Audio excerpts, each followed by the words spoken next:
Welcome back to another edition of the All Sports Podcast. My name is BT, as well as another BT joining on a frequently basis as well, joined by Caden Mackey, Caden, and also we've got Harrison Keeling joining us tonight. Welcome, boys. Cheers, G'day, mate. mate. Thanks for having us. Go, Bakey. No, no worries. We've got a big guest tonight. I thought we'll get a big guest. It's that I can smell something in its finals footy, and I think we got the big guest coming on tonight. We do have a three-time premiership player, a Brownlow medal, an AFL Goal of the Year for the 2002 season, a four-time All-Australian player as well, and a two-time Best and Fairest winner as well. Could you please welcome Jason Akermanis to the show? Good evening, fellas. Yeah, it is finals. It's finally here. Back in my day, you never had a week off. They're getting soft these days. Fair dinkum. Yes, indeed, mate. So, how you going, mate? I believe you put the boots away and you're putting some work boots on, doing some real estate. Is that correct, mate? Yeah, I do. I'm a real estate principal, but I played 5 games this year, even at 46 around the country. So that was pretty interesting.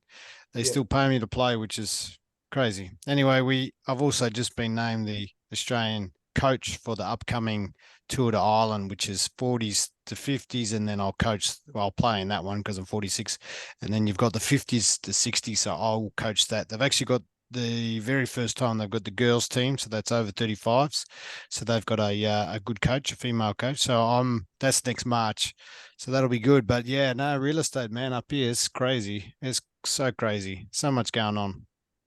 Yeah. What do you reckon's the biggest best house you sold, mate? I know that's a bit personal, but have you sold a good property up there, mate? What do you reckon the best one you sold? Well, I mean, the highest value is probably about 5.4 million, which is good. But yeah, I've sold some good. That's actually a huge block of land. It's not really it's got a house on it, but because the money's in DAs, getting the right DA and then selling. I sold one the other day for 2.3 million, but that's perfect because you can subdivide it.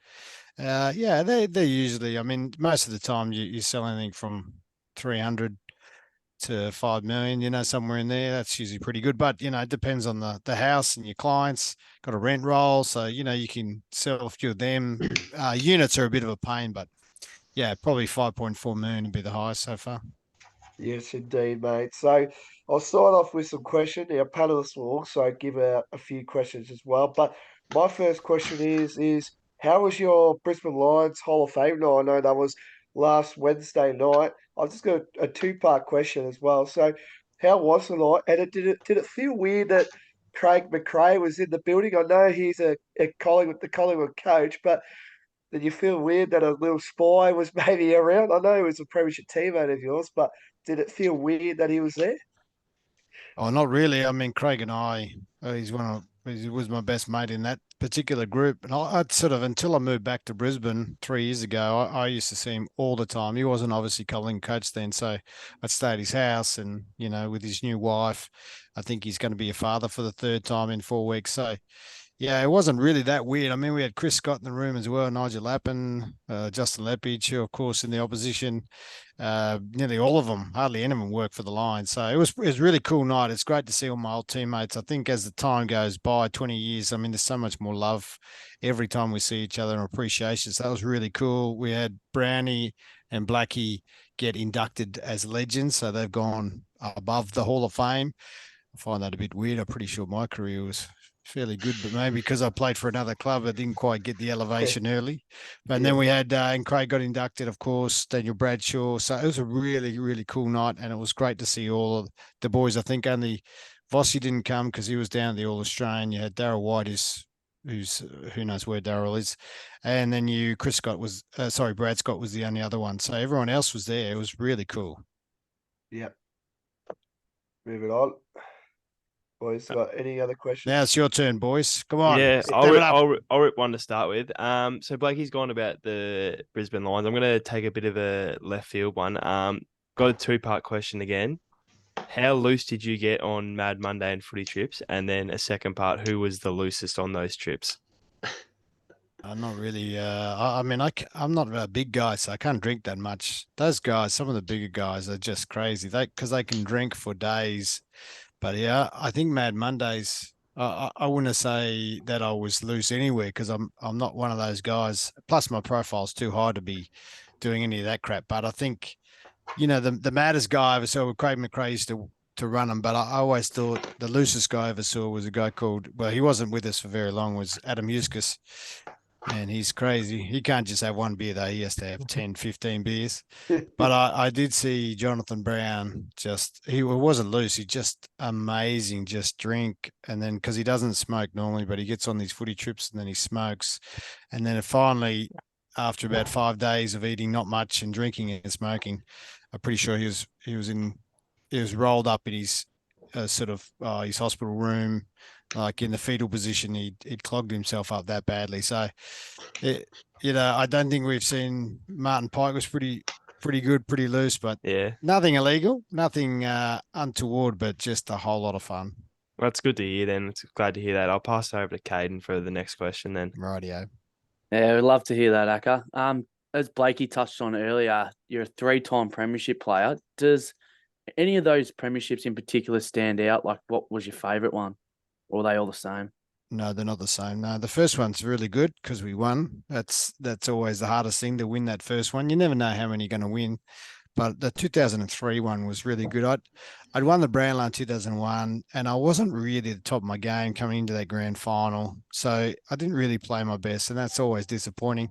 The next year, couldn't wait for the game. I had a really good year, and then I tore my adductor off the bone so early in the game, so I couldn't even do really that much, but I ended up kicking a goal which sort of helped us win the game right at the death. That was pretty good. But 2003, like, not only that, I'd kicked 5 goals too, had a great day, we won by plenty, and it was actually good just to play really well on that one day. It's only one game, I know, but you want to be a good player. I was already a good player, but in a good team playing well on the big days.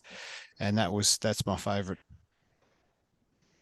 Yeah, awesome. I got another one before Bowie jumps in. Just as a group, what drove the group forward to succeed after you winning that first premiership, and lead into the three-peat? Like, you win one, some people say you can get complacent, but was there anything that drove the group forward, or anyone that influenced the success? No, they're a super competitive group.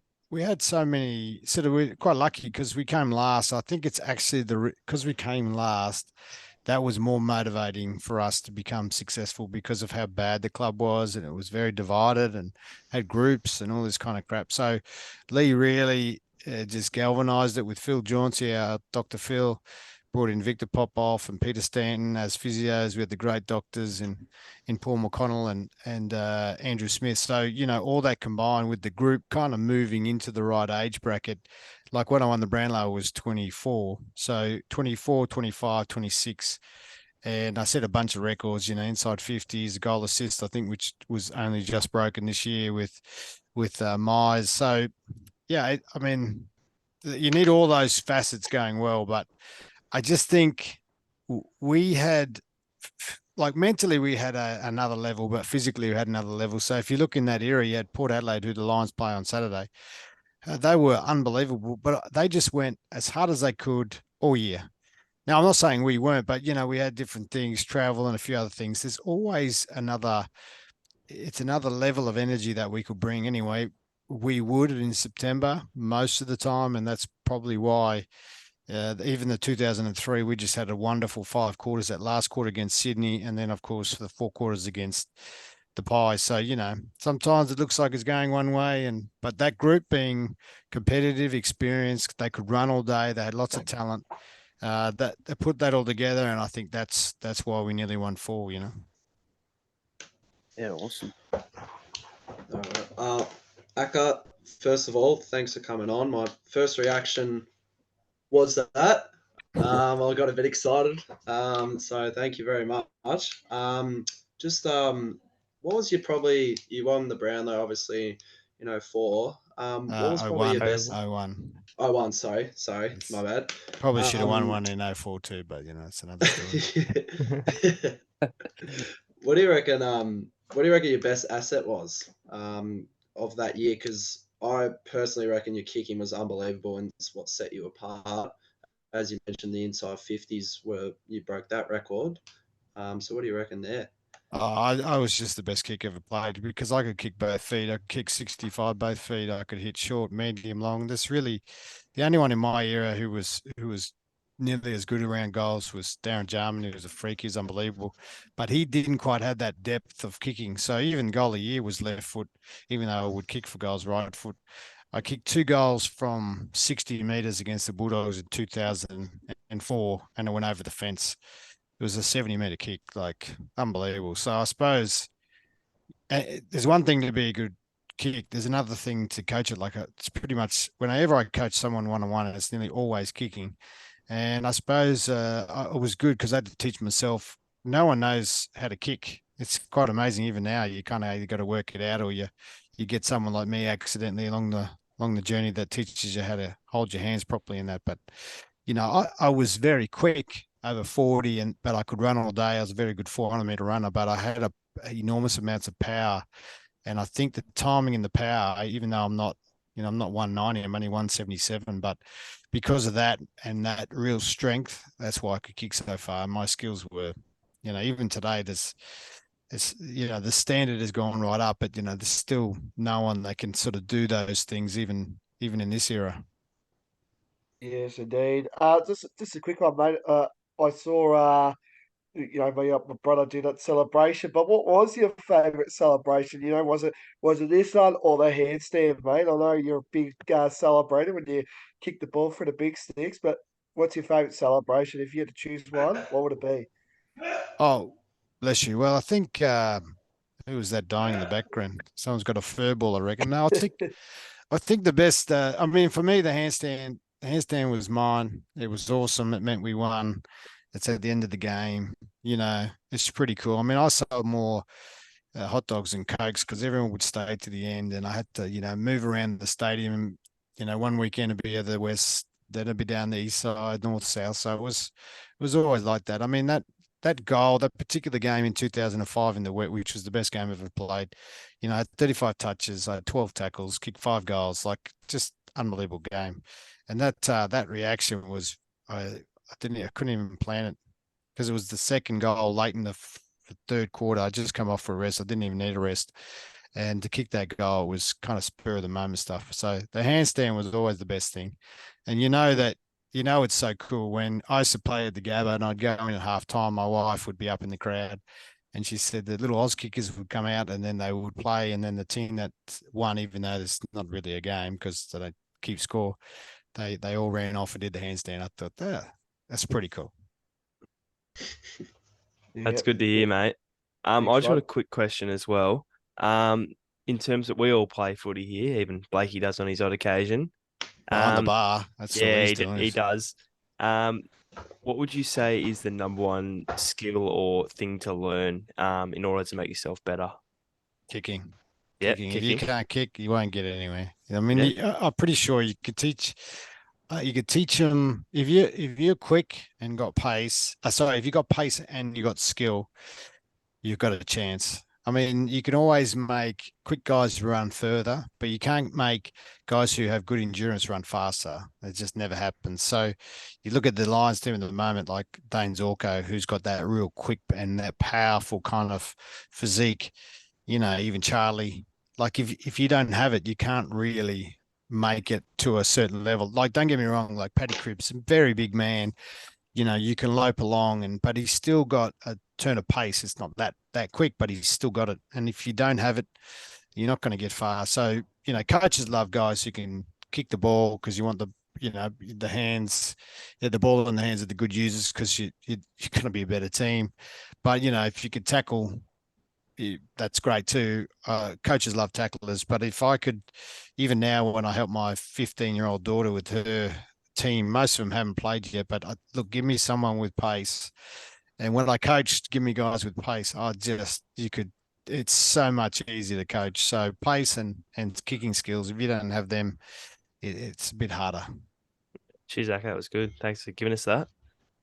I mean, you could teach them to run better. You could teach them the handball. You could teach them to tackle. You could teach them to mark, spoil. But, kicking, I mean, even at the senior level when I coached, it took 2 guys nearly 6 months to fix their kicking. They become much better players. But yeah, it can take that long if you don't get it early enough, in juniors. And that's the problem, a lot of the coaches are dads and like they wouldn't even know how to kick, let alone these poor guys. So if you get good coaching early on, it's a benefit, particularly kicking. Are you are you big on being able to kick both feet as well? I don't mind if you. I'd rather just teach you to kick properly. If you can kick both feet, because once you teach on the right hand, if they're right-handed or right-footed, you can easily transfer it over to the left. And if you work on it, it comes. You see kids that want to make it, but you get all this right for them, and the desires there and all that, and then you can see them develop. But it just takes time. Like I had the Gabba to myself on a Tuesday. I'd go and kick. I'd have 6 balls. I'd kick goals in the season. No one else is around. Like you just got to practice, and so it doesn't happen. Like I got great hand-eye coordination, incredibly quick, but it still doesn't mean I can kick well. I had to work at it, work at it, work at it, and that's why I was such a good kick. It wasn't something. I've only got so much natural ability, and I had to get everything out of my natural ability to be one of the best kicks and one of the best players. Yeah. Right. Yeah, I wanted to just talk about the Bulldogs move. Was that sort of how hard, I guess, was that decision for you? Well, it was pretty difficult because I didn't really want to leave Brisbane. I didn't have any problem with the players. It was just me and Lee.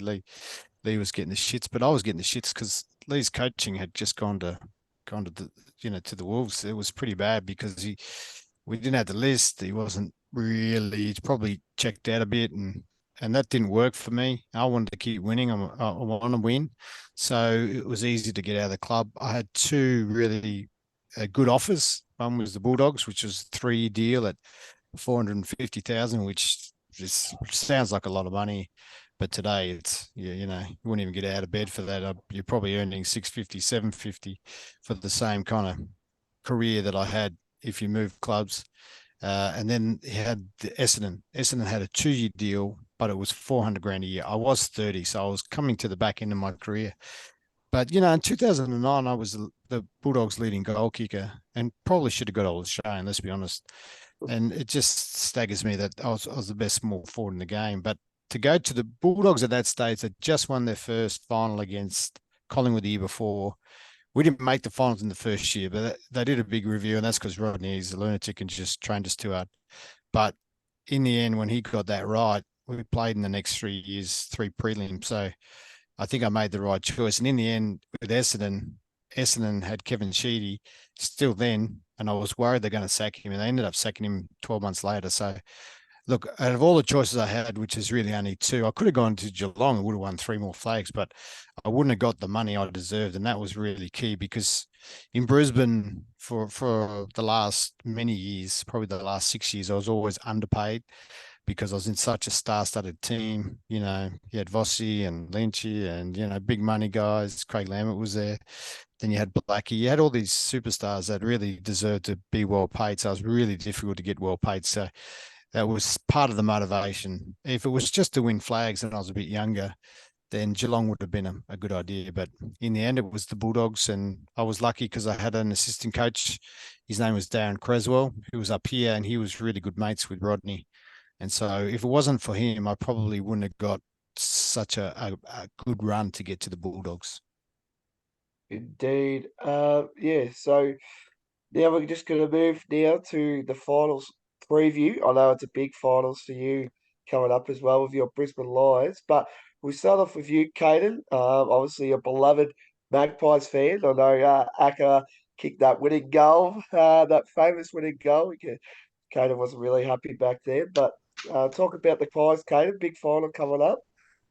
Yeah, I think I was 1 when he kicked the goal, Blakey. So, but yeah, Pies Melbourne on Thursday night. I think it'll be a really good game. Obviously, finals is a different game. I think I saw something before that it's going to be a little bit wet on Thursday night. So I'm not too sure whether that'll suit Collingwood or Melbourne better. But I think the area Collingwood need to get on top of if they want to win is Melbourne's midfield. If Collingwood can limit the amount of territory Melbourne gain from those inside midfielders, I think we can then generate a bit of our, like if we can get the clearance ball going, we can get the way that they like to play and get some territory. But you look at Melbourne's whole team; they've got good players everywhere. So it's not just going to be shutting down one player. I think it'll come down to every one-on-one contest being really important. But I think if we can limit Mays and Lever's impact and intercept marking, bringing the ball to ground and bringing our small forwards into it, I think it'll give us a good chance of winning. Do you have much predictions on that game, Acker? Or Yeah. I watched both teams all year. Melbourne are a very good side. The Pies have just sort of fallen away, but they really have fallen away with their defensive pressure and their pressure on the ball. Finals is going to be where you'll see the best of their pressure, and they'll have the energy back, and they'll have their game plan up and running. But the thing about the Pies is, as Brisbane did twice this year against the Pies, if you get your pressure right, you'll get shots on goal, and you can get turnovers, and you can get it where it's not a lot of numbers in your back or your forward 50. So I'm sure Melbourne will want to bring that, but it's not so easy because the Pies, their midfield is as good as Melbourne's. I think Brisbane's got the best midfield, but it doesn't have the same kind of pace. You still need midfielders kicking goals. I think they're across the board. And the other thing with the Pies is they'll keep coming, so it doesn't really matter unless they're down by 100 points, which they won't be. The game's still always there, and they're going to take the game on. They're great to watch, but it's another week off and a prelim final at stake. So elimination finals are pretty good. Prelim finals are supposed to be the best, but it doesn't always work that way. So, yeah, I think it'll be a close game. In the end, it's just going to be who can kick the goals, who can execute in front of goals, because you're going to get probably 24 shots a goal. So, yeah, it'll come down to that. So you reckon blokes like DeGoey and Crisp, if they go through the middle, you reckon their pace will be something Melbourne will be worried about? Oh yeah, definitely. I mean, Petrarca's quick, but Oliver's he's super with his hands, but he's not really got the leg speed. On the outside with Langdon side bottom, like they've got some unbelievable runners as well. But you've gonna have to. I mean, what do? They're gonna tag the goey. Do you bring in Harms? There's a few options for them, but yeah, when you stack it up, the guys with that power and speed are the ones that can break the lines, and they're the ones always in games that break your game open. And if the Pies are getting lots of handball receives through the middle, through the corridor, Melbourne's got no chance. But on the flip side, if Melbourne, as they do, they get they're good out of stoppages. But the way the Pies set up, they'll nullify that in the next kick out. And if their pressure's good, they'll dump the kick, get a turnover. So it's going to be a real arm wrestle. And to go in these kind of guys, I mean, he's like a Dusty Martin. It's only a matter of time before he just destroys a team in the finals. Yeah, awesome. Do you have the tip for that game too, Acker? Who do you think will win, and what's the margin? Yeah, I'll certainly bet on the game. There's not a win-loss. I think it's too close to call. Look, I always hope Fly wins because I don't really know anyone from Melbourne. And, when you don't play for a side, you don't know anyone. You don't particularly like them that much. I always think, though, with Melbourne in this era, like they won one flag. Even last year, they should have been nearly winning it. Like I know they fell away late and Brisbane beat them. It was a wonderful final, but yeah, the Pies, if they win, it's only going to be 3 goals max. It's not going to be a big win. Be close. Yeah.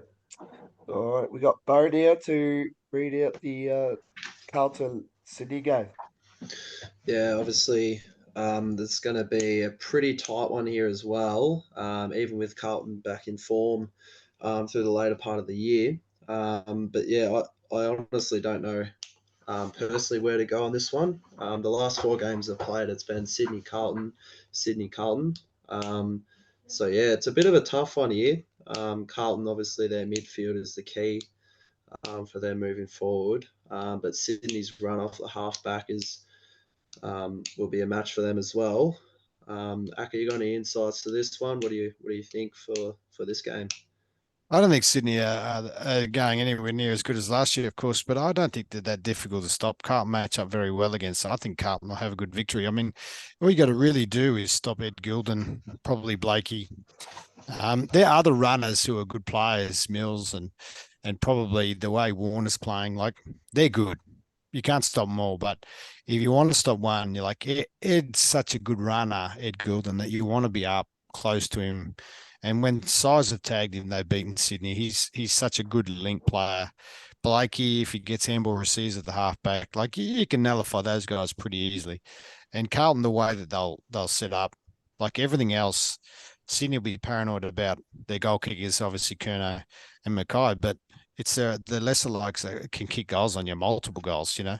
If you get their midfielders kicking goals, as in Carlton midfielders kicking goals, it's such a different proposition. So, look, I mean, Carlton's list, I said last year was unbelievable, and Vossi got a really good list. Early this year, they were really good on defense and terrible on offense, and they've really got that balance right.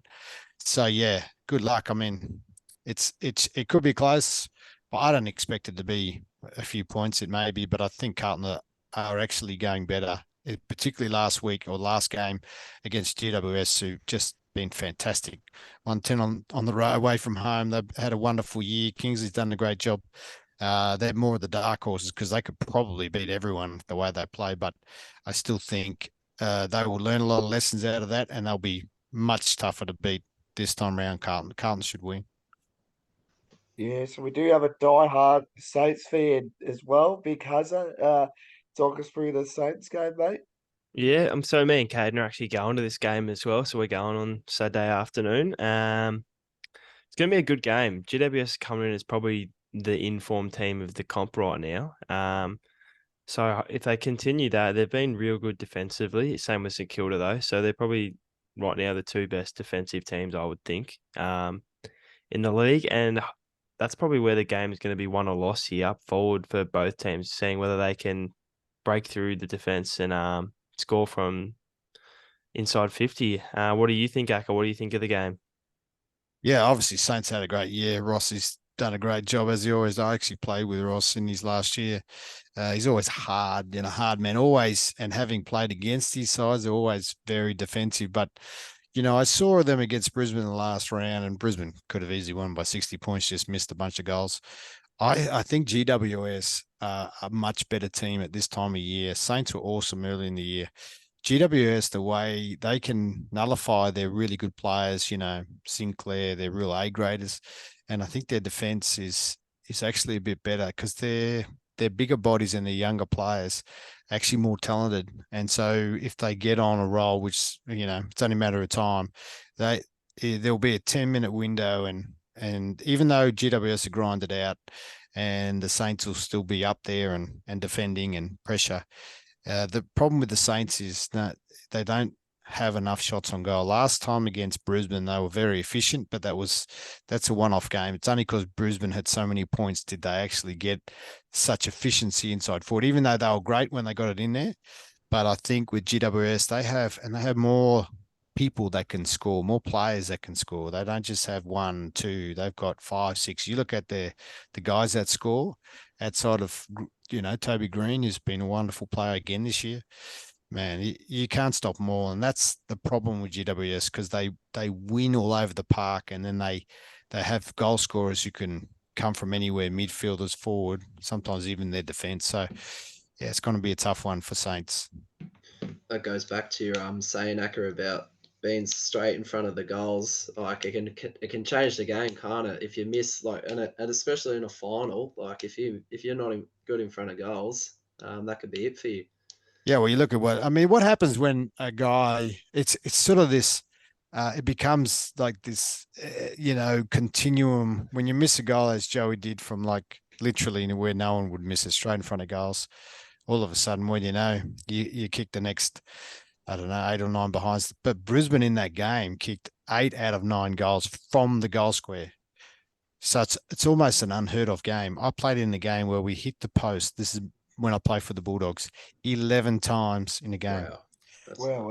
I think it's like a record. Never have. It's such an outlier of a game. And even the Brisbane game is a real outlier. Yeah, they can have days where they miss, but it's not going to happen. It doesn't happen that often. And if you look at scoring for the last 100 years in Aussie rules, it's always the same.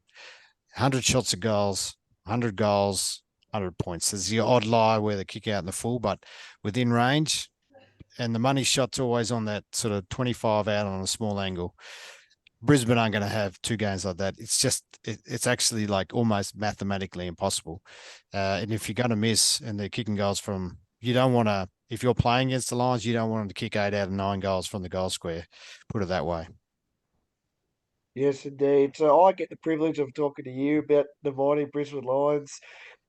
This one, obviously got the power. It's kind of like a revenge for 2004. Aka, do you see, played against the old Port Adelaide Footy Club, of course. Talk about it. Do you feel like the home ground advantage of the Gabba? Because I'm listening in to your mate Jonathan Brown, who was saying that Port Adelaide will have to sleep in Brisbane the following, like straight after the game. They won't be going home straight away. So like if Port Adelaide win, they would have to stay in Brisbane, and they probably won't get back till probably Sunday night or in Monday. So a bit harsh there for Port Adelaide. But what's your thoughts on the game, mate? I know Brisbane have had a really good year, but the thing I've seen with Brisbane um, is that the premiership window is shutting down. I feel like Brisbane time is running out.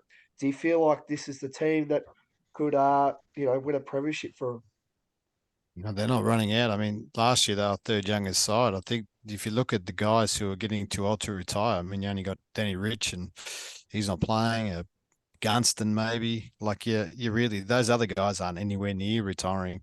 And the only other guy is probably in the back half. But Leslie. So I don't think there's too many that aren't going to be there for 4 or 5 years, and they're all playing good footy. They've got the best midfield in the comp. They've got the best forward line in the comp.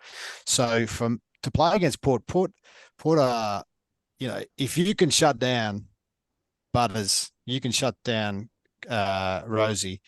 Then if you let Ollie Wines get a lot of touches, it won't matter because he can't do what those other two can with the ball. He doesn't have 60-meter kick. He can't. He's not the guy that finds all these targets and links them forward. He's just not that type of player. And you've got obviously Charlie Dixon there, who knows is going to play. Like they have they've had a great year, and I think it's those two more than anything that have really lifted that side up. Everything else, the guys have been.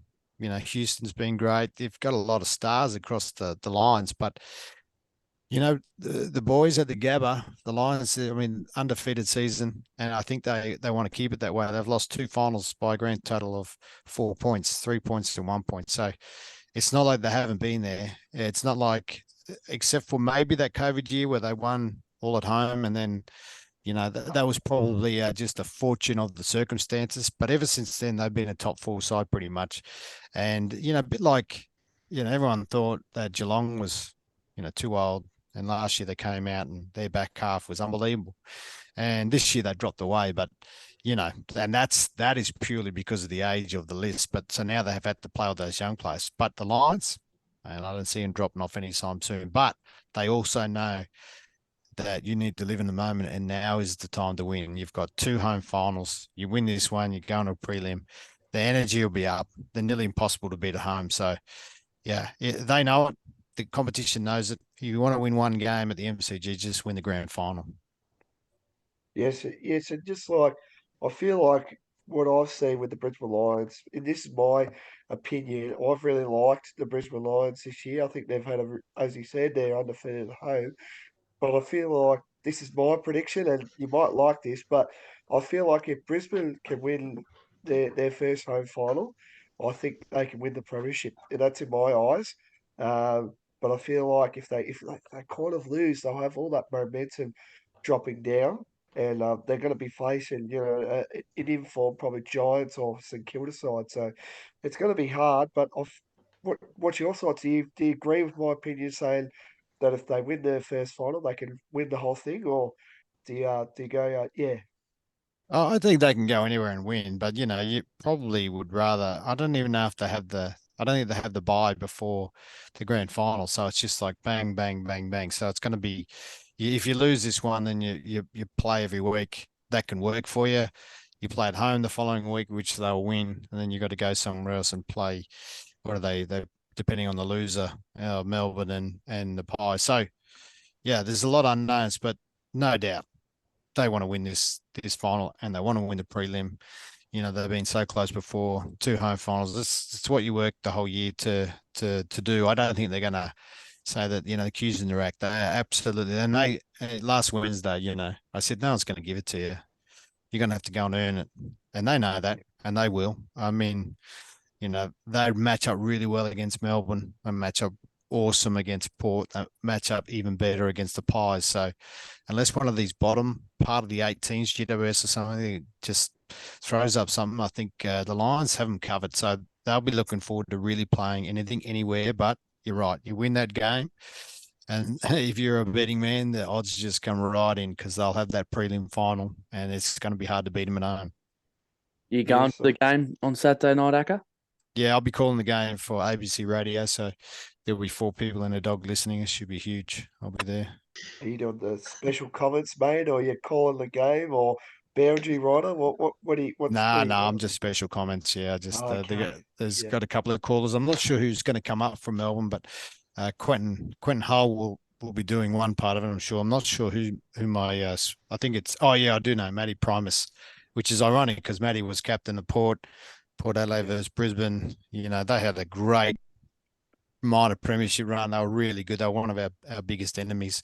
We had some great battles, but of course, they weren't able to get there in September until 2004, which the AFL pretty much gifted them. If they couldn't win that one, they're never going to win one. So it should be an interesting night Saturday. A bit of banter in the box.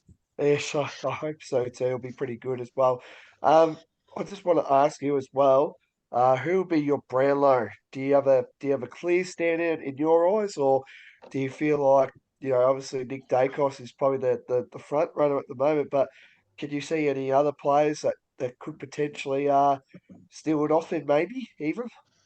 Yeah, I think the Bond was probably going to win it. Like when they won, he played well. He played well in close losses. Like, yeah, I think he's probably the one. I mean, if you had him, Petrarca, and probably Dacos and Lockie Neal, they'd be your top 4. If they're not, there's something wrong with the umpires. The umpires aren't that stupid these days. They're pretty good. I think there's always one that doesn't get seen. But I watch most of the games. There'll be guys that you probably have had fantastic years. Sheezel might get some votes, but he's not going to win it. Bonpelli is been a star. It'd be great to see him win it. Petrarca also superstars of the competition. I can't really see out of those top 4, of all the teams. But you might see like an Ed Goulden poll. You might see, because you probably don't watch a lot of Sydney games, yet they've had a great season. You might see Toby Green poll. If you don't watch all the games, you might not know. And there's been a lot of guys, Chera for Carlton when they got on their run, Walsh, like, yeah, I think it'll be those 4. That'd be the 4 I've been betting on. But watch out for those surprise packets. Obviously, you've got Zach Butters and Rosie as well. Like, they're going to get votes, a lot of votes. They won a lot of games, so it should be pretty tight coming into those last 4 games. But yeah, that little bit of winning at the end might just be the difference. And I know that the Bulldogs didn't necessarily win all those games, but the Bont was playing really, really well. Anyway, that's what I think. And your premiership favourites? I know. Have you got any clear standouts there? I think Brisbane are favourites because they're playing at home. If they win that one, they play prelim. While the year has gone, and you would have said early on, Pies are, absolute premiership favourites. They deserved it. But, as the season wore on, of course, teams worked it out, played a bit different, got their pressure going. They had a few injuries. So, I don't think they're as strong as they were earlier in the year. Carlton had that really good run, but GWS showed them that if you play a little bit like Richmond did, your defense is right, you can win. So, yeah, I think, in the market, the market's only done on how much money's for each team. So, but you'd say Brisbane, I think Melbourne always danger team, and then probably equal betting with the Pies. Port, great year. Who knows? They'll win at home, and prelim anything, and it turns in a prelim final. It turns like within 5 minutes, the game can turn. You just never know what's going to happen, and yeah, but that'll be my favourites. A bit of Lions. Too easy. Well, I think that might wrap things up. Aka, I just want to say I'm part of the All Sports podcast. Thank you very, very much for coming on here. I know you got a big finals campaign with the Lions, and of course, you said you're calling the game, so you must be really excited for finals footy to definitely come. And just want to say thanks for joining in, mate. And it's been a privilege talking to you. Yeah, it should be good. I mean, I'll be down there. We've got Brownlow on Monday. My daughter is 18, so it's the first time she can properly go. Normally, my wife comes with me, so she's bought the dress and she can't wait. And then got a bit of work down there because grand final week as it is. So it's going to be a big 4 weeks. Made the best team win, and I know you guys. You're St Kilda and of course the Pies. You're supporting different teams, but you'll be proud of their effort so far. And if they put on their best show and they don't win, well, you can't be too upset with that. No, that's I it. agree with that, Acker. All right, so good luck, cheer loudly, and don't get too drunk, eh? We'll try not to, Acker. Good Quick- job. All right, fellas. Good Boy, questions. Thanks, Acker. Last question. Yep. What's your go-to beer? I don't drink beer. I have Japanese plum wine called umeshu, which is you can get it down Murphy's. I haven't got one around here, but I always drink the plum wine. It's a bit strong though. It's 15%. So, but I don't really drink beer because I fart for 3 days. But I do have apple ciders, which which is a bit easier. I don't really like that bitter taste. I think I have a sweet tooth. I think, but yeah. And if you ever have umeshu, it's a liqueur. It's really quite sweet. Yeah, right. Love Perfect. that. Thanks Right for up, that, Trevor. Acker. On We ya. might have to have a drop. All of us. This Yeah. weekend maybe. Yeah. Yeah. Well, I'll be down there. I haven't even shown you my office, but this is my office. But I'll quickly show you. So this here, you see this here? That is a one-off piece. That's actually when you win the Brownlow, they give you that. So Blackie's got a different one. It's actually rarer than the Brownlow. And you see behind me here, I'll see if. So that's the 2003 montage there, or the 3 finals, which is pretty cool. Well, On that hey. wall there, I think that's the AFL. That's the Hall of Fame. You got in the Hall of Fame there. And then over here, boys, you've got, I don't know if you see it, but you've got these are the bobble doubles. You fucking made it when you got a bobble double. There it goes. And here's the Premiership Cup, so it's got everyone's name on it and the years, which is pretty cool. So that's not so too cool. bad. And this here is the actual beer for the night that I won the Brownlow, believe it or not. I don't think anyone's going to taste it, but it's going to taste like absolute shit. But anyway, it usually tastes like shit. And then this is the 2003. That's the actual medallion. They're pretty heavy, those things, but they're a Well, bit hey. bigger. And then Yeah. this is, well, you look at this is the Brownlow, and you see how small Tiny. Yeah. take the light is. Yeah, but you see how small that is compared to this big sucker. Yeah. So there you go. That's what I show people that ask me to do videos. That's so cool. Thanks for That's that, unreal. Acker. Yeah. That's my office. Very good content there, Aka. So yeah, hope you enjoy yourself in a really good finals campaign for the Lions. And of course you'll be calling live on radio, which ABC, yep. I Yeah, might be you tuning catch in. it. Catch it, you'll 774. enjoy it. Is that Yeah, try and get it. 774? If you watch it on TV, yeah, get the audio and the visual to match, and yeah, it's pretty cool. I think you'll enjoy it. Plus, if we win, I can give it to Matty Primus again. Can you Guys shout are- the can You guys are losers. can you shout the All Sports podcast on the outro? Yeah. Just text me, remind me, and I'll give you a shout out. All right, no problem. Just let us know though, because we'll tune in, of course, but let us know like will you do it at the start or the end of the game? Oh, Like, I do it early in the game if we can. Yeah, it should be okay, get yeah. a bit of time. We'll listen I'll up just for do it before the bounce. We'll try and do it before then. All right, too easy. We'll tune in. All right, That's fellas. definitely for sure. All right, well, thank you for joining us, Aka, a great football legend as well, and keen to see where this final series takes us, and go Lions. Yeah, it's gonna be big. Good luck, fellas. May the best team win. Thanks, Catch you Acker. guys. Cheers, mate. No Cheers, problem. Legend. Boy, oh boy, wasn't that good, lads. Oh, geez. Oh. He's such a good, humble bloke, isn't he?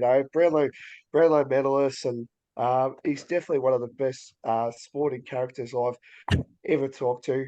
as well. And seeing that those medals as well, which is, you don't really see that as well. So, yes, boys, very good there. How was it? Did you enjoy the Yeah, Great Man?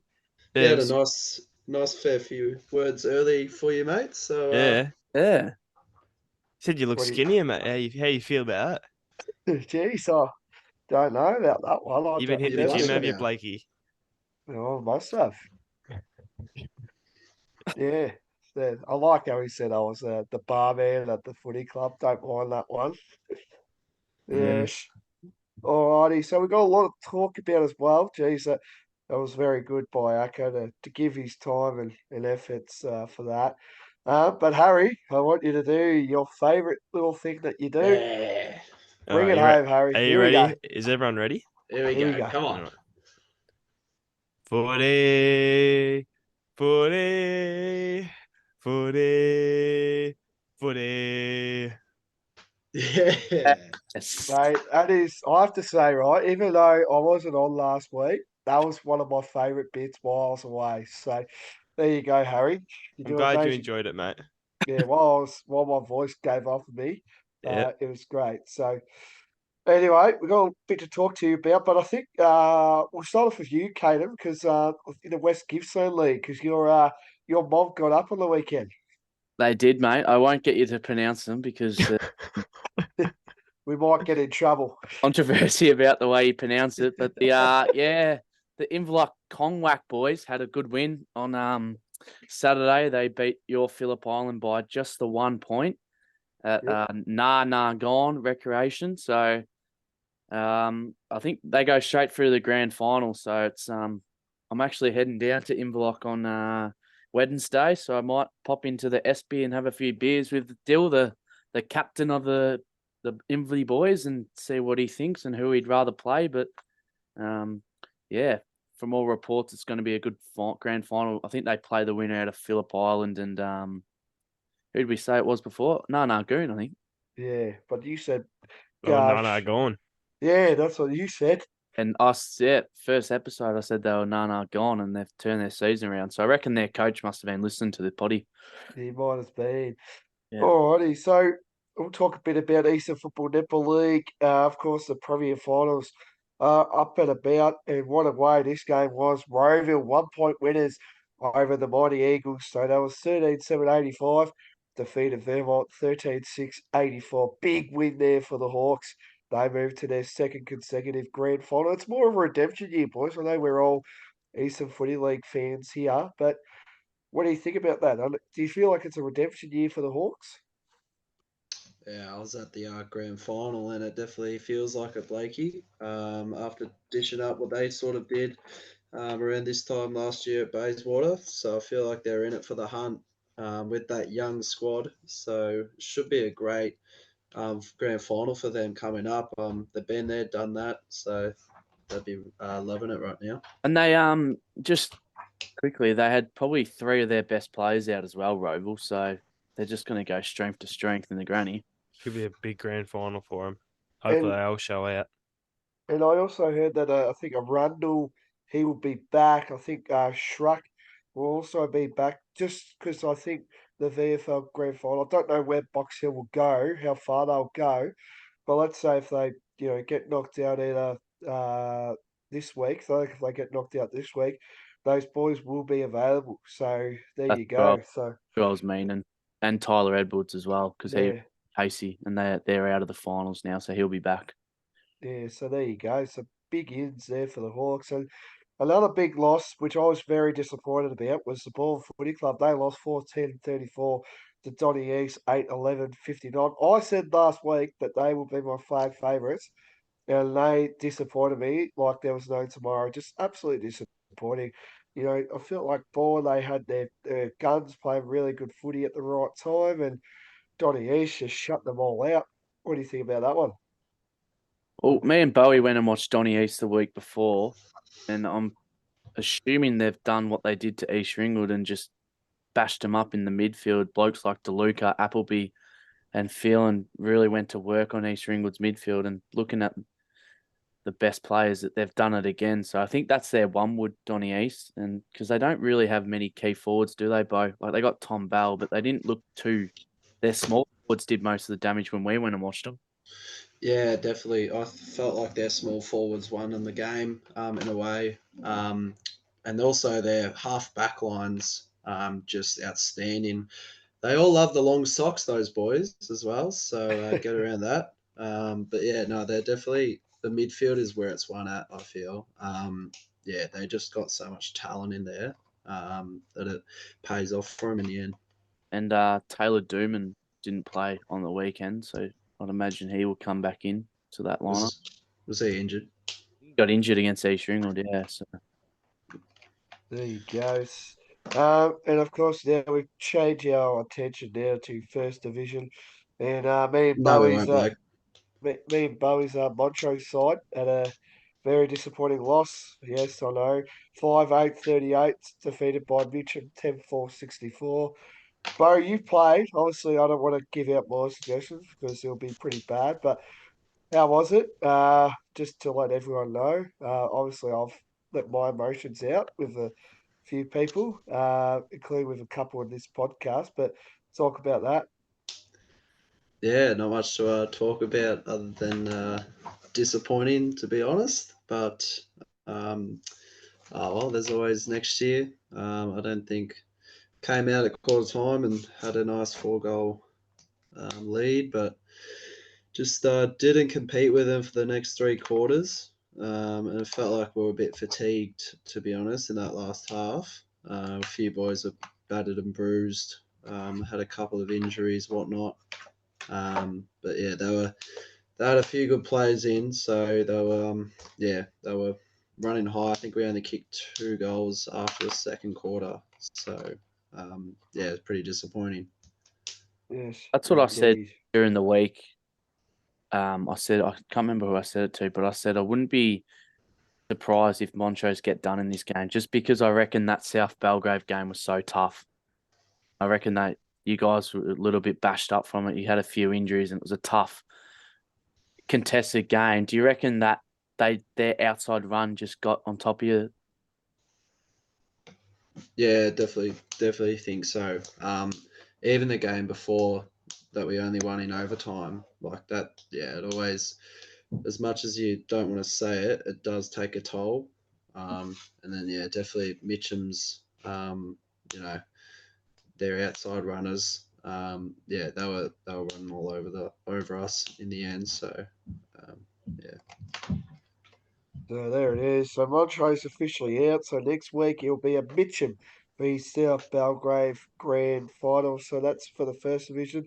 We move our attention now to second Anyone division. pitch him a So, chance? Or No chance. I I don't think think South so. Belgrave are just too good. They've got all their players back. Just Yeah, can't see them getting beaten, really.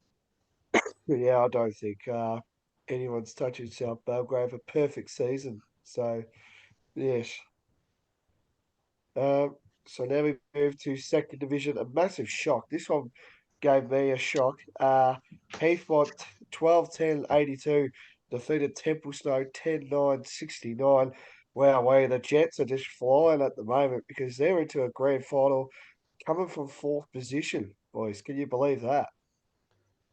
It's pretty Mm, good. They've come from nowhere. They're beaten Waverley and Temples, Templestowe. yeah, Second and third place finishes. So do you think they have a chance though, is the real question. Like I don't. against Baronia. no. Probably not. I think Baroni have just got all the right players at the right time. So I'm heading there tomorrow night. So I want to hear what they're all feeling at the moment. So should be interesting. Yeah, All right. it's it's at Mitcham, isn't it, Blake? Yeah, yeah, On it's up Mitcham. Yep. Sunday, is it? Yeah, Sunday. Sunday, okay. Yeah. Might try to get down and watch that actually. I'll be there. I'm always there. Um, So now we move to third division, the first grand final of the Eastern Footy League. But boy, it wasn't a very terrible game of footy because Donvale absolutely smashed Ferntree Gully 16-8, 104, defeated Ferntree Gully 6-8, 44. Again, we talked about Roval, but this is the redemption story. that has just happened. And Donvale Premiers for 2023. They 12 months was a very long time in footy for them, but they now are the Premiers. James Rouser, what a superstar he is. He won the best on ground medal, the Frank Bibby medalist for that. So it's incredible to see a player like him destroy a final like that. And he was Donvale's best player, and Kevin Collins, he gets a premiership. He's probably one of the best coaches in the Eastern Footy League. So there you go, boys. Do you have any thoughts about that?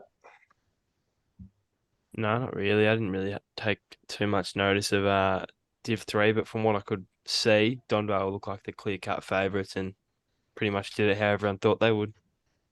Props to Furniture Gully though. Their season was in turmoil early, from what I saw. So yeah, big comeback from them, but yeah, ultimately Donvale got the chocolates. So what happened? Do they go up or is that a No, non? no. So they will stay in Division 3 Okay. next year. It's like Baronia or Peakbot. If they win, they don't go up. So Okay. yes. The only team that will go up will be Surrey Park because they won the Division 4 grand final yesterday, 14-17, 101, defeated Kilsyth 6-9, 45.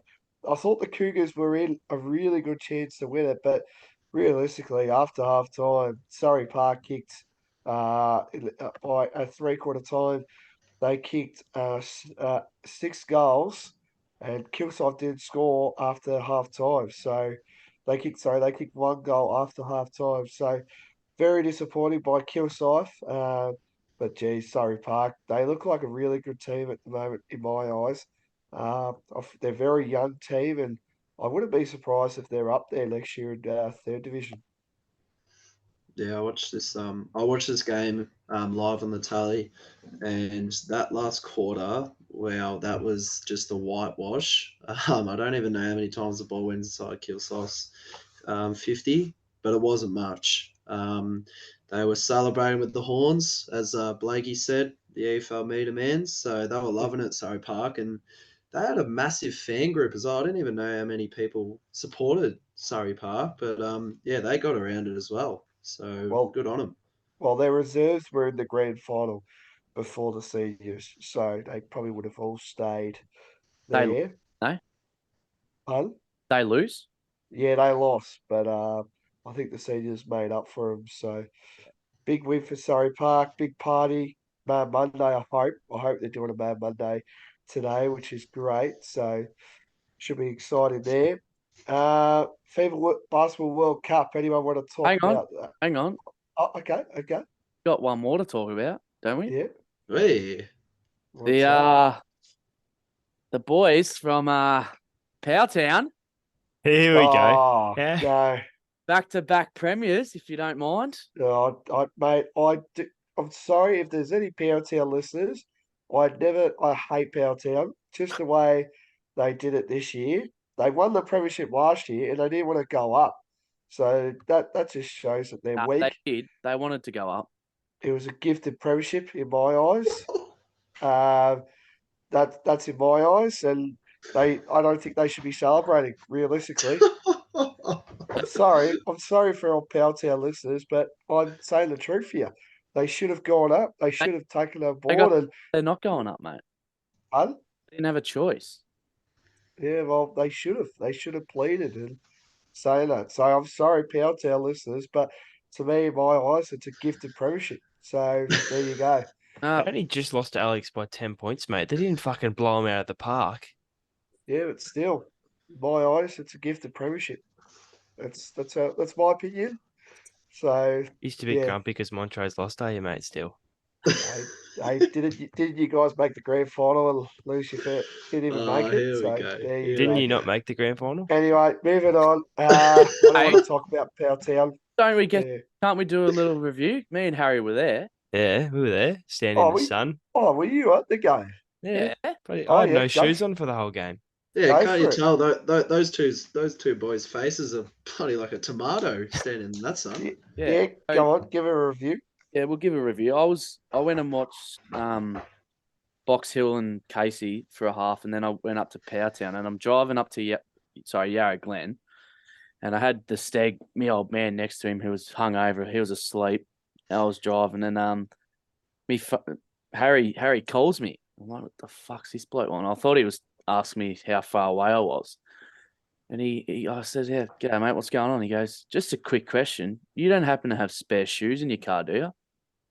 I said, what the fuck? No, why? And he goes, oh, we just got to Yarra Glen and I don't have any shoes. What? Yeah, left the Wow, house with eh? no shoes on, and didn't bring any shoes to wear. So it was So a we walked a and day in socks. taking our little kid for a walk around the oval with no shoes on. Yeah, with a It was couple of frothies in hand.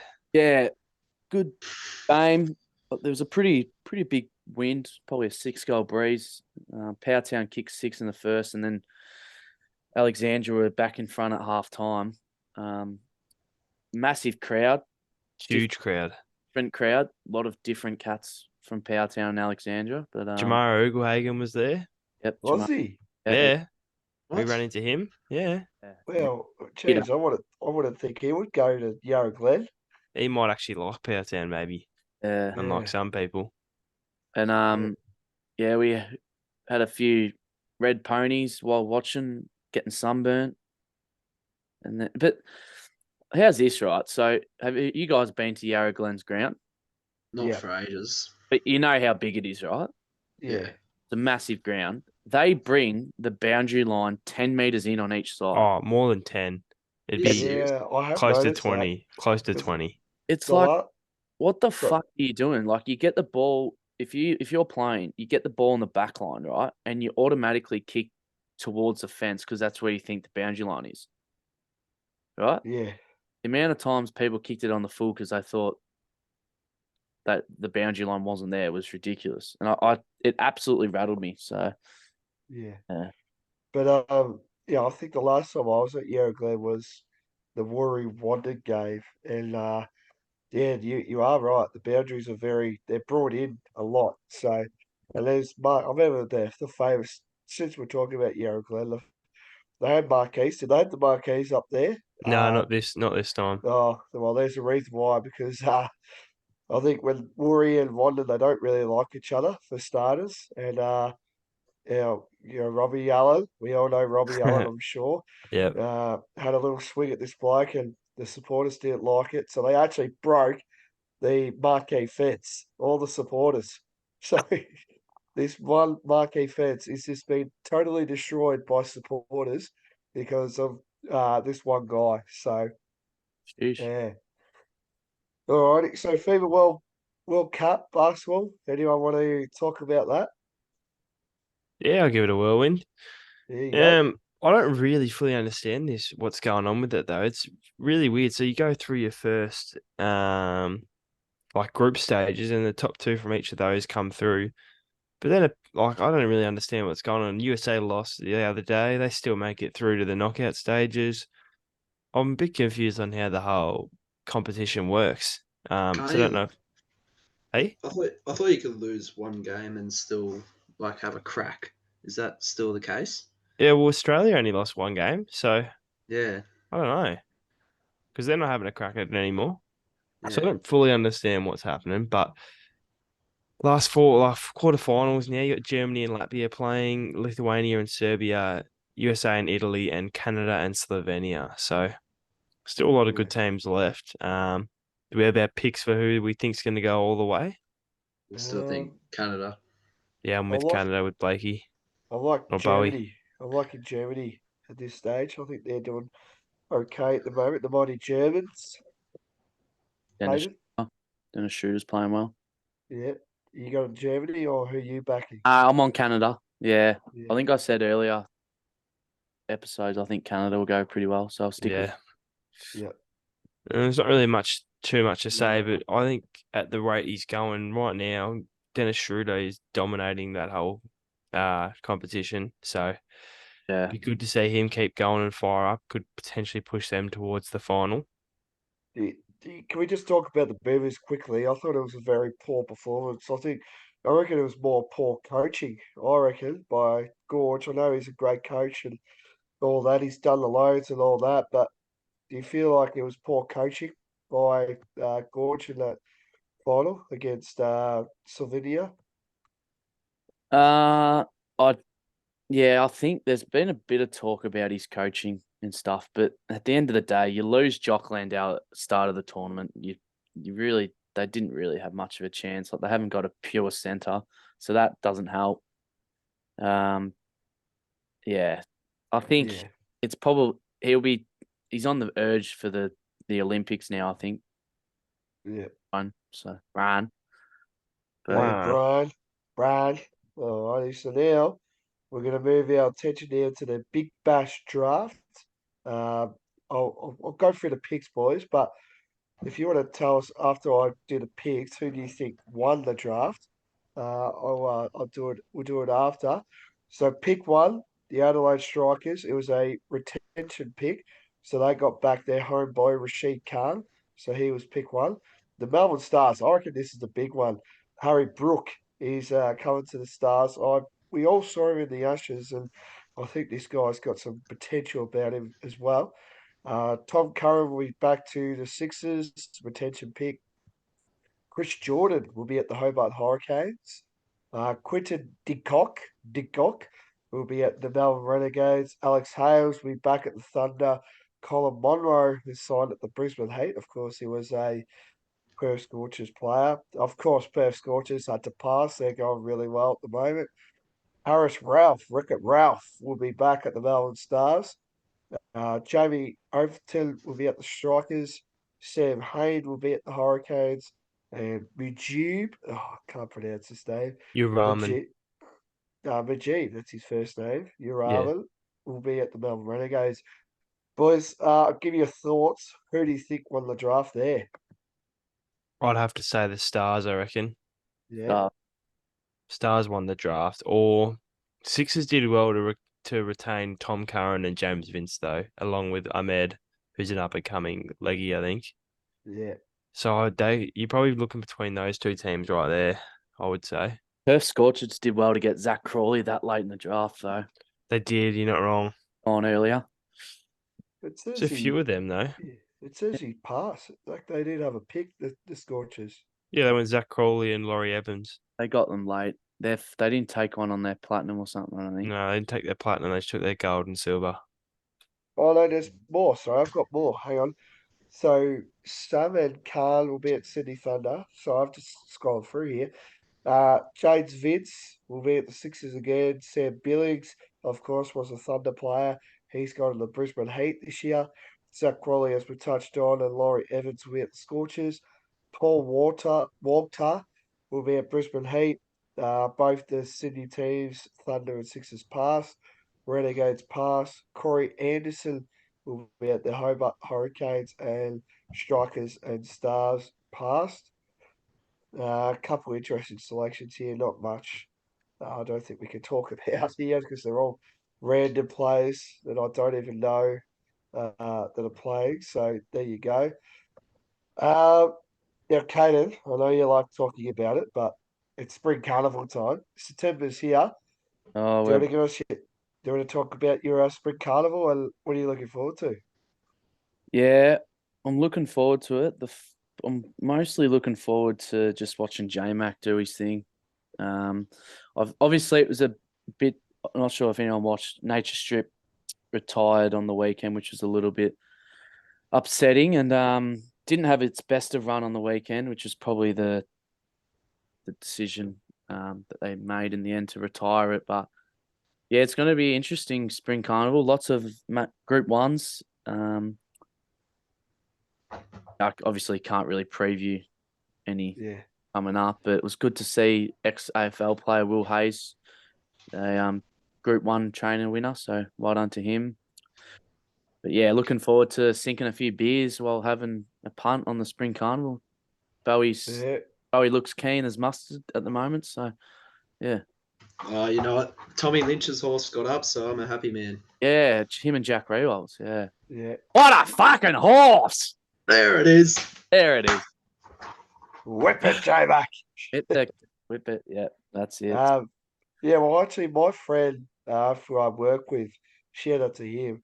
he actually saw Jack Greenwald celebrating, and apparently it was very funny. He saw him up and about with Lynchy, apparently. So Love those two will be up and about. They had a good win. So, but I think Salcombe is the Tigers horse. That's going to be in the Melbourne Cup. So I'm going to make sure I'm going to get on that one. So Put the house uh, on it, Blake. I don't know if Kelly and Nick will be too happy about that. So we'll see how we go there. Hayden can Uh, sweet talk Kelly for you, don't worry. What's that? You can sweet talk Kelly for him, don't want you? uh, I actually so you said before that, so so Harry, I know you like your rugby league, Yeah, mate. rugby league. Do we just talk about the rugby league? I what sort of about what about your had a brother, mate? He's not. Yeah, hasn't even Yeah, got. he's fucking. You just fucking left him, have you? Why don't we give Big Bowie a go at the NRL? Nah, mate. Nah, you go. You go rugby league. Oh, you don't want to have a go, mate. Nah, well, I did see the Storm have a great win on, I think it was Thursday night, Yep. which is good to see. They got a few good young players as well that are like homegrown. So look out for the Storm in the next couple of years if they can hold on to it, because I just think that rugby trades are the most bullshit things in Australia right now. You can play for your team and knowing that you're going to get traded like 5 months later. Like, that's just dumb. But yeah, good to see Pappenhausen back in his best. So yeah, see how we go. Yeah. Well, we'd be happy, boys. Our beloved Dolphins got a win over the Warriors, who are third place before the weekend, and we've put the Storm up into third, so helping them out a little bit. The Roosters beat the Rabbitohs, which then puts the Roosters in and the Rabbitohs out. So that's an interesting one that happened on the weekend. another. Uh, Sorry, Harry, another grand final team going out. So because the Rabbits made the grand final last year. So did they yep. not? I No, don't they know. did. No, they did. Sorry, You're No, the one telling the Parramatta. story here, mate. it was Para. Sorry, my bad. Well, Parramatta didn't make it either. Oh well, there you Yeah. go. So you were close, almost there, mate. Yeah, Didn't almost. Parramatta made the granny? I don't know. You Yeah, Yeah, guys are the ones last going year. on here. Last year they did. I was talking about the year before. So Oh, well, that's 2 years ago, Blakey. yeah, sorry, my bad. Moving on. Um, but yeah, nothing else really to talk about. I'm just anyone want to give them their grand final predictions? I'm rocking with. I reckon the Panthers will win it, minor premiers, and I think they'll go for the whole thing. nah, I'm going Broncos or Storm. I think. Yep. Yeah, I went Broncos as well. Yeah, I like the Bronx. They look really good. Thanks, Uh, Blakey. just as well, I thought I probably should say this. We forgot to do some AFL news, but Kiss, boys, Kiss. I was made for loving Loving you, you. baby. You were made for loving me. Oh, I cannot wait for that. Kiss will be performing at this year's grand final. Surely they start with that, boys. What do you reckon? Do you reckon they will start the crowd up? What do you guys reckon? Oh, you got to get them pumped early. Surely start off Yeah, with it, get it going. yeah. What do you reckon, If Bowie? What do you reckon? What do you reckon your go-to song will be first up? if I heard that Kiss was playing, I'd say, boys, the warm up can wait, and let's go out and get the air guitars going. So that's just my prediction. Well, Barry, you always hang out with me on grand final day. What song do you reckon will make me get up and about as I usually do when a good song comes up, mate? What do you reckon? Well, you just sung it. That's your Yeah. song, even though you only know the chorus of the songs. Oh, I could sing the start if you really want me to right now. Oh, go on. Here we go. I want to give it all to you in the darkness. There's so much I want to do. And tonight, we're gonna lay it on your feet. 'Cause girl, I was made for Yeah, you. yeah, no, good, And good. girl, you were made for me. 1, 2, 3, 4. I was made. There you go. That's enough. There you go. So, That uh, sure is. Kiss will be performing on the grand final at the pre-game show. I thought as well, we're really behind here. Nick Dacos also will not be playing first week of finals, so that's a big blow for the Pies. I thought he would get up, just judging by Craig McRae. He likes to get everyone moving, doesn't he, Craig McRae? He's a very good coach as well. And I thought we'd just read out some AFL news before we. Another thing we forgot though, Blakey, Yep. the round 1 of the AFLW was on the weekend. Yes, and your Brisbane Lions lost to our Tigers. Yeah, I was just gonna say that was the only upset really. Tigers beating the Lions, so we won't touch Yeah, on it because we don't have enough time. But yeah. all the teams unexpected that were expected to win won, except for Brisbane, who lost to Richmond by a goal. So, and Yeah. Sydney Swans had their first ever win. So, In about 372 days or something like that. So very good there. So then we're going to move to our favourite segments, and since I was away and Harry did such a good job with this last week, I think I've got to introduce him again, and it's time now for Dossa Multi. bang! Thanks, Blakey. Last week's multi was a little bit disappointing. We had a 1-leg loss. Unfortunately, Chelsea are playing shit in the EPL as well, by the way. That's They my lost. team. Yeah, well, they're playing shit.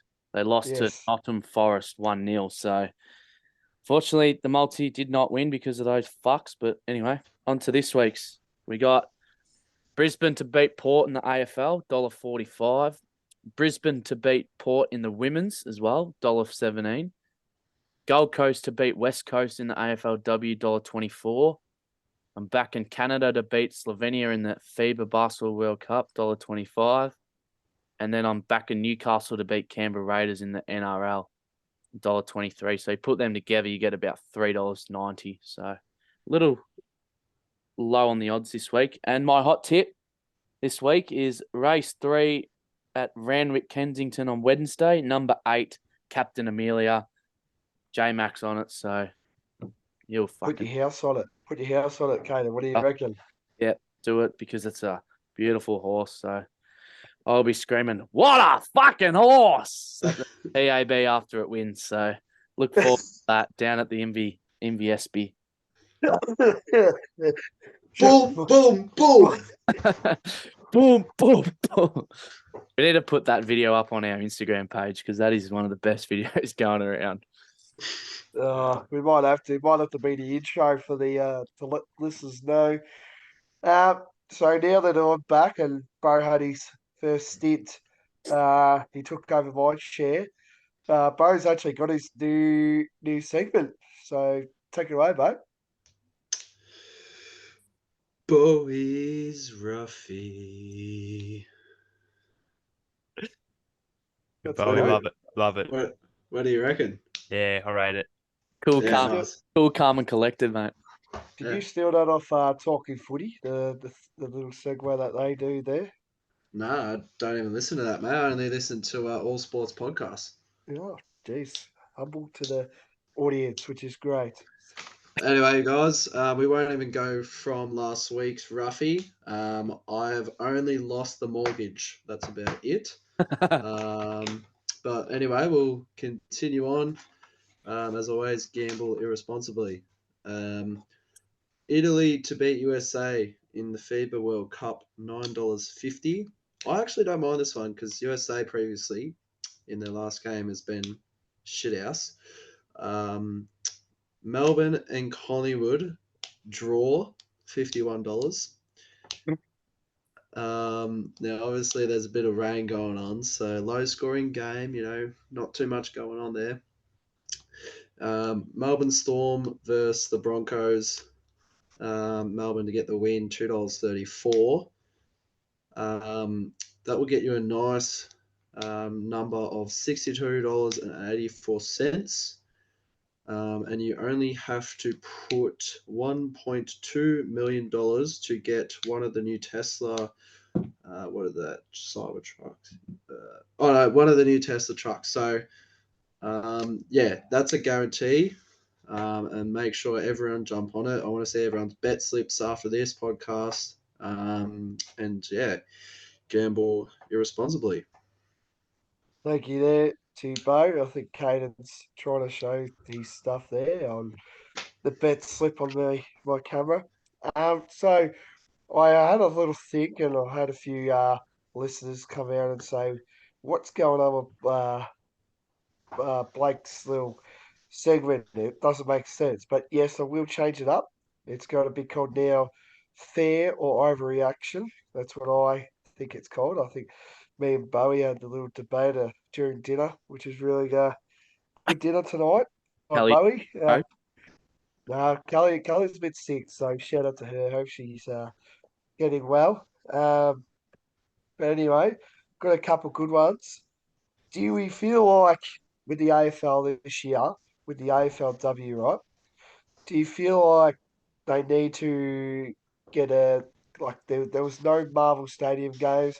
It was just suburban ovals this year. What's your thoughts? Do you think they should put a Marvel Stadium game on, or an Adelaide Oval, or an Optus, or all those big stadiums?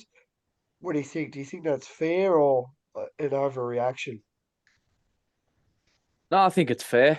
Yeah. Especially because Marvel Stadium is owned by the AFL. I think they should have scheduled like a few games there, like even just a couple of double headers at Marvel, just to get some crowds in. But I mean, playing them at suburban ovals is good because you get locals going down and watching it. No, me and Bowie, when we were up in Queensland, we ventured out to, where'd we go? Metricon Stadium or something. That was good. So, but yeah, Yeah. it's a bit disappointing that the AFL haven't scheduled many games there. I think the women would be pretty disappointed because, of course, you want to play at Marvel and the major grounds. So yeah, you Yeah. put your hat on for them. They'd be disappointed. So yeah. What do you reckon, Harry? You're lagging. Hey, I'll What do you be reckon? honest. I forgot what we were talking about. I was putting your multi in, mate. My bad. Got it. Oh, Just put it caught in him the out. bet slip, mate. Don't worry. Caught him out. Big time there. Anyway, now, should the AFL finals buy, should it stay or should it go? Fair or overreaction? Move to after the prelim. I'd agree with that. What? Nah. So you get a week off for the grand final? Is that what you're saying? Because if someone gets concussed in the prelim, they can't play in the granny. So if you have the bye week in between the prelim and the granny, that gives any players that are concussed a chance of playing a granny. So that's my thoughts. Yeah. I'm with Caden on it. They do it in the NFL for the Super Bowl. They have the week in between. It builds a bit of atmosphere, a bit of I forgot the word. But yeah, be good. No. Nah, I disagree. I reckon if you're good enough to go straight, if you're good enough to only play in the qualifying and then go straight into the grand final, I think you got to be rewarded for that. Whereas like a team who's gone through the whole final series then get a week off, like I just think that's a bit of a unfair advantage for the teams that do well. But yeah. Nah, Yes. rate it. Yeah, I think the finals buy is okay for some teams. Like listening into a few press conferences the other during the last week, I think Paddy Cripps said that he loved the week off because obviously he was injured in round 24 Fuck that and he guy. had he's still living in your head, mate, after he destroyed Collingwood a couple of weeks ago. Just Um, just play to win a Brown though. and anyway, moving on, as Ken has his rants. Uh, but he said that he felt good having that pre-finals bye because I felt like if the finals bye wasn't there, I don't think he would have been 100%. Is that's what I was gathering there. All right, that's my segment's done. Then we move to Harry's. Let's see if he's ready. Harry's. What caught his eye? It's not what caught me eye, Blake, but Okay. you've been gone for a couple of weeks, so I'll forgive you for that one. Yeah. Um, I have it written down. Hang on, yeah, I've forgotten as well. I'm having a shocker. Absolute shock. I'm having an absolute shocker. My brain is all over the place. You were on Oh, fire God. last week, mate. I can't even remember what my segment is now either. You haven't done it. That's why. Have you? What, my segment? No. We've done it the last 2 weeks, mate. No, you haven't got one for tonight. That's what I'm saying. No, I've actually got one and now I've forgotten it.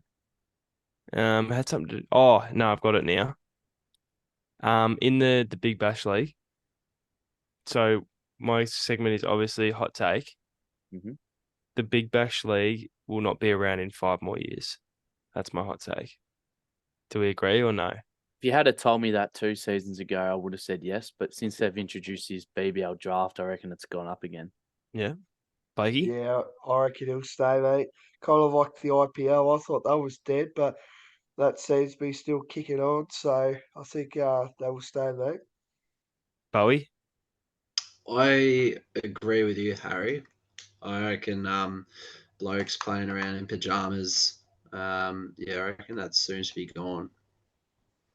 Me personally, I prefer to watch test cricket rather than T20. So that's just what my thoughts are.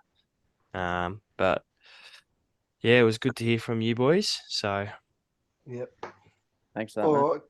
I think that pretty much wraps it up. Any of you boys got something to say before we sign off?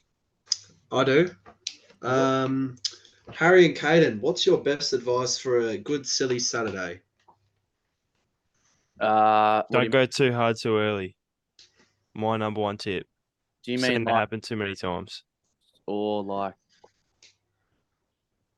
Well, you just had yours a couple of weeks ago, so I just wanted to see if you got any tips. yeah, but like, is the tips around what you wear or like how you perform throughout the day? Just in general. Just in general, both. Yeah.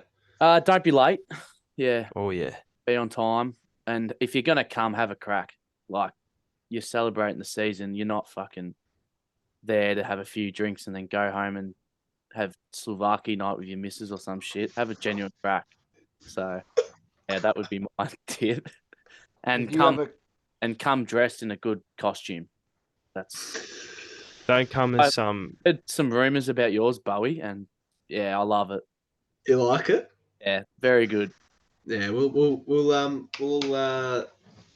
disclose. Disclose? I don't know. We'll Undisclosed. Discuss. undisclose it. We'll discuss it next episode what I went as. But yeah, Love yeah. it. Let's just say. Let's just say. On the weekend, Harry was actually there. So when I was organising my kit. So Sure was. Great. where Love was this? At Bunnings, mate. Ah, Working Yeah, hard on a Sunday. yeah. Was there to- I think my outfit comes in the next 2 days, so I'll be dressing up. Looking forward to see what Enjoy. the boys. Yeah. I'll give. Do you want a hint or do you? Yeah, go on. Well, Give it to us. it's a famous movie character, Oh, gee, that narrows it down, mate. Shrek. or of a Disney show. It's Shrek. in it. No, Shrek's not Disney.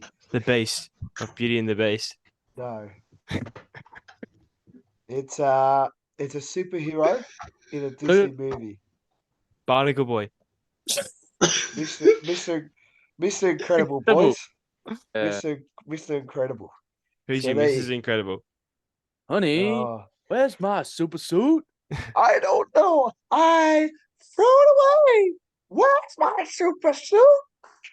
What? Anyway, I've got way too much energy. As you can tell. Anyway, this will wrap up the show. Make sure to check our socials, please. I went in there the other day, and there's literally nothing in our DM box. Maybe it's just Harry not paying attention to what we were saying, but Or maybe it's that's just the bloke that doesn't remember the password to the Instagram.